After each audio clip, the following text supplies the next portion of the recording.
That's when you're going out for dinner with a group of your friends and you're eating a ton of pasta, a ton of spaghetti, lots of breads, this and that. That's. I think we're in agreement on the carb. Yeah, because it comes to me like a lot of folks are like on these diet things, and diets we all know don't work. It's a life change. If you eat properly, you eat clean, everything will come into play.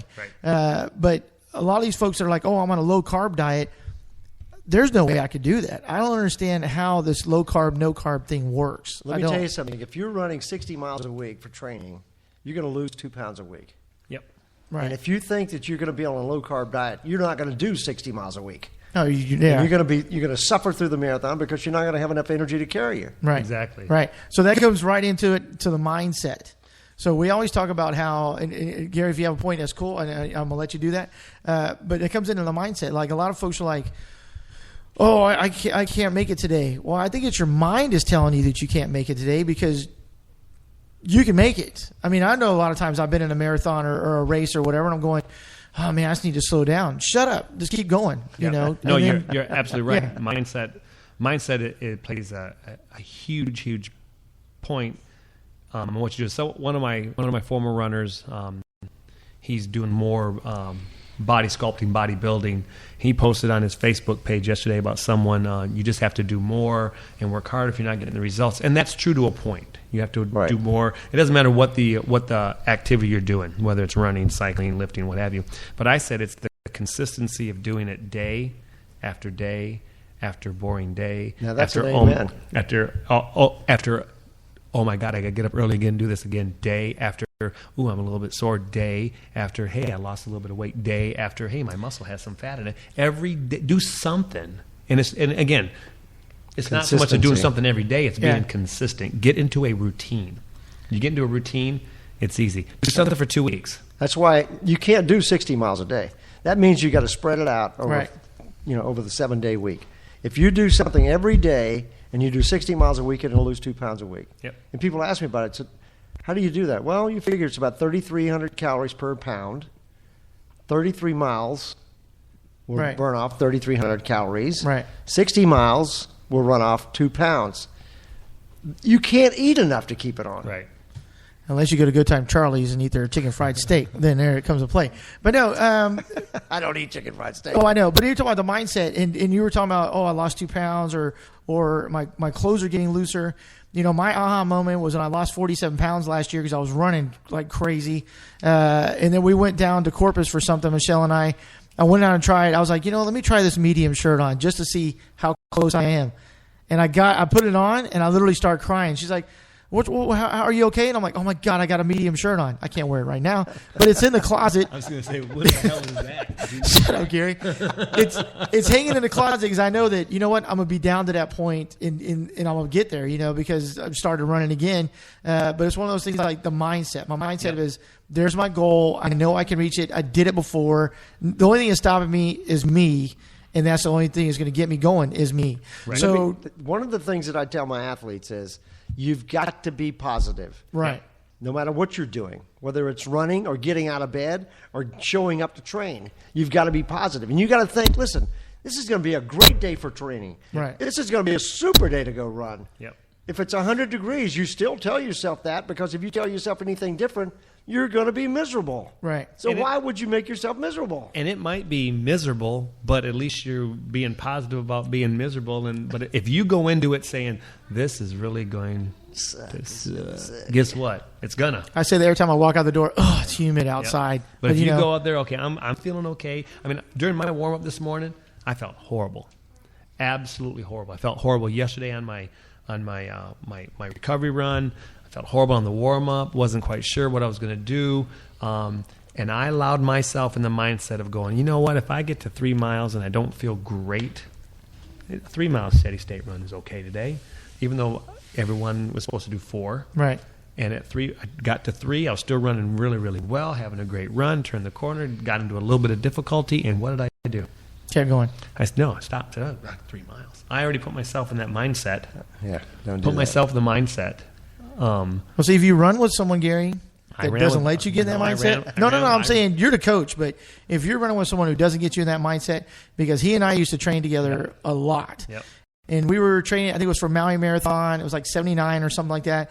And we're running the last 20 miles of the Honolulu Marathon course. And I looked up at him and he goes, "What are you doing?" And I was like, "I can't do it." He goes, "We're running at some freaking pace. Yeah. Get your ass up here." And we were doing like 18-minute miles, but we were. I mean, and it's funny you said that, because what I told one of my runners, and 8-minute miles, Mark. Yeah, I know. a bunch of us raced, and so we're still feeling the effects of the 15K this weekend. Obviously, Right. We had a hard workout on Tuesday, but what I told one of my young ladies, I said, had I been a little bit closer to so and so, it probably would have been a lot easier. So you're absolutely right. If you have someone there running with you, it makes it. And we can bring this back to this getting off the couch and do something. Find a group. Find someone who has a program with people. I'm sure, John, your program, your group of runners has a wide variety of we have shapes, walkers. sizes, and velocities and abilities. We have walkers, and we have Mark Humphreys that comes down and tries to teach these kids how to run. Yeah, because you guys are doing it. Your clinic's at Joseph's Bakery, 3420 North St. Mary's on Monday and Wednesday nights. At 6:15. At 6:15, yeah. At 3420 North St. Mary's, it's Joseph's Bakery. You can't miss it. There's beverages afterwards. But you've got you probably have the oldest marathon training group for anywhere here in San Antonio. 1980, I showed up at Brackenridge Park, met two doctors who started the San Antonio Marathon Club. Right. And within a month and a half, they turned it over to me. Since 1980, I've been putting on the San Antonio Marathon Clinic. Right. So, but one of the cool things about what you do is, and I look forward to it every year, is that you have a meeting or a big group thing before the Rock and Roll Marathon where everybody sits in, tells about what they're looking forward to, or what happened last year, what they're looking forward to this year. But the Wednesday after Rock and Roll, y'all have a big barbecue at Joseph's and talk about how things went. Everybody tells their story about how they felt. Exactly. There was one lady, I don't know, a couple of years ago that showed up, and she had run Austin's marathon the year before. She said it took her 4 months to recover. And she ran the San Antonio Rock and Roll Marathon, and she said, "Coach, I'm ready to run today." It was 3 days after the marathon. Right. Because she had done everything the coach told her to do, and she did it right. Yep. Yeah, you must do what your coach tells you to do. That's very important.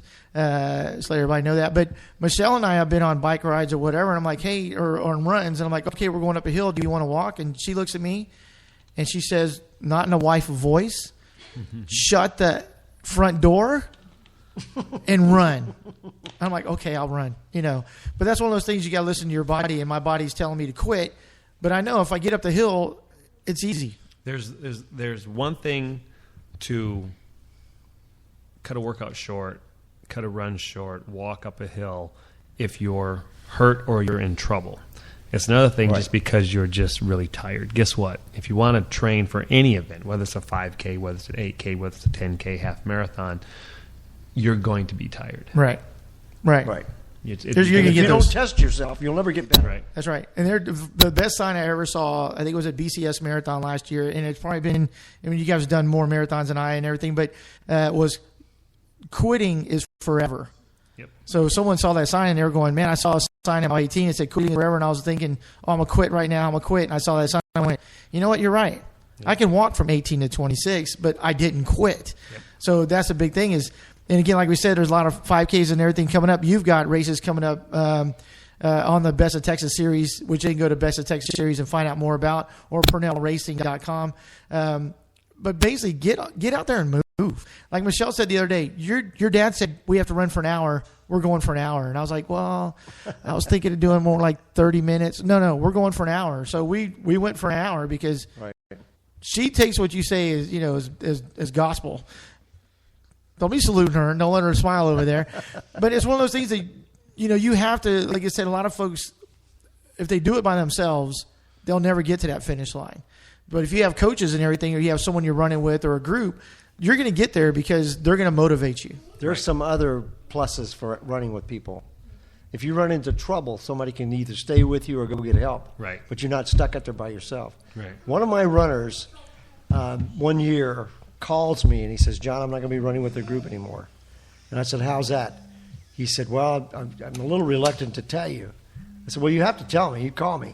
Right. He said, I got hit by a car. Ooh. I was running with traffic, and he was crossing a low water crossing down an almost basin. We've all been through there. Oh, yeah. Between the soccer fields and the baseball field. Yep. And a car hit him, broke his leg in three places. The first 9 cars that came by refused to stop. Now you got to realize he's with a broken leg, so he's Right. half up on one knee of the good leg, trying to flag you down. And you're in a pair of running shorts and no shirt. And people are going, "Who is this clown?" The 10th car, 11th car stopped and took him to the hospital. And he said, "Thank God somebody came along to help me out." Right. He said, "I could have stayed down there all night." He was running with traffic, in the dark, no reflective gear.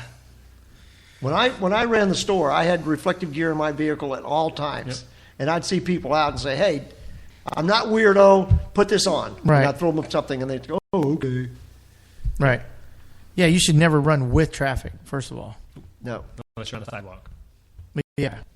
Even then, I'm afraid. So am I. Let me tell you the Texas law. Unfortunately, somebody decided it would be wise to bring a police officer to one of our running groups to talk about Texas law. And I said, "What are you doing?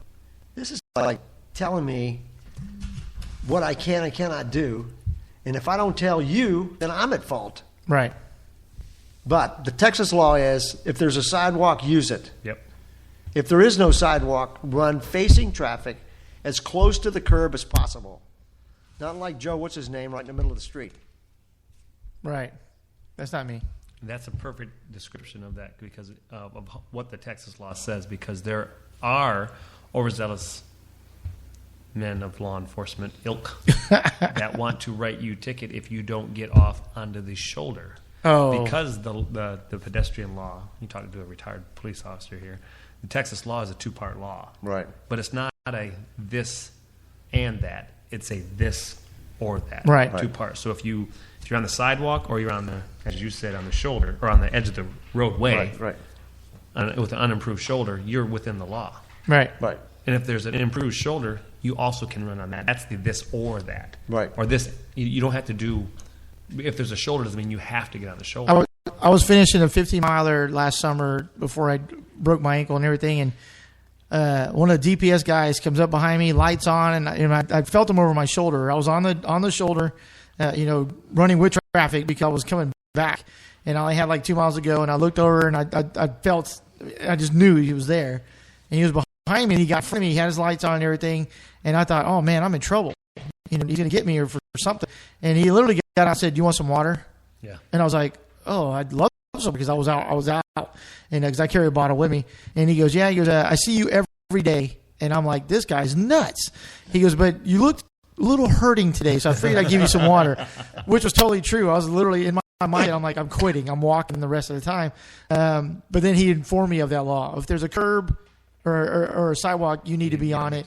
He goes, "But there's none out here, so you're okay." He goes, "But I'd still be careful out here because people do 70 miles an hour on the access road just like they do 70 miles an hour on the actual 1604. The junkyard is full of cars, and they're bigger than you are, and they have lights on. Stay out of the Michelle way. said that's her biggest fear is like she gets that knock on the door, that call going, was your husband running? What? So, but folks, a lot of great information. You've got some races coming up. Why don't you talk about those races real quick? Well, the 17th of February, we're putting on our annual Cops Run. It's concern of police survivors. So if a police officer killed on active duty, this organization goes and helps his family get back on their feet. It's the fifth annual, fourth, I think. Yeah, August 17th. Yep. It's at the Leon's Creek Greenway at Howard Peak Park behind the Drury Inn at 1604 and I-10. Yeah, good course. Starts at 7:30 morning. It's a 5K and a 12K. It's part of the Best of Texas Race Series. The next one after that is September the 7th. It's at Texas A&M. It's a 5K, 10K, and 15K. Ooh. Yep. If you're going to do the half marathon, you need to be up to 15K that day. In the following month, October the 19th, we're at 8 o'clock in the morning, we're going to go back out to the Bluebonnet Palace, one of my favorite places to run. It's a very fast course. And we're going to do a 5K and 10K. Yeah, if you're looking for a PR, I would say the Bluebonnet is the course. Well, the good thing about it is there's very little traffic out there. We do run the roads, so it gives you a better sense of what you need to be doing. when you run roads. Right. We run around the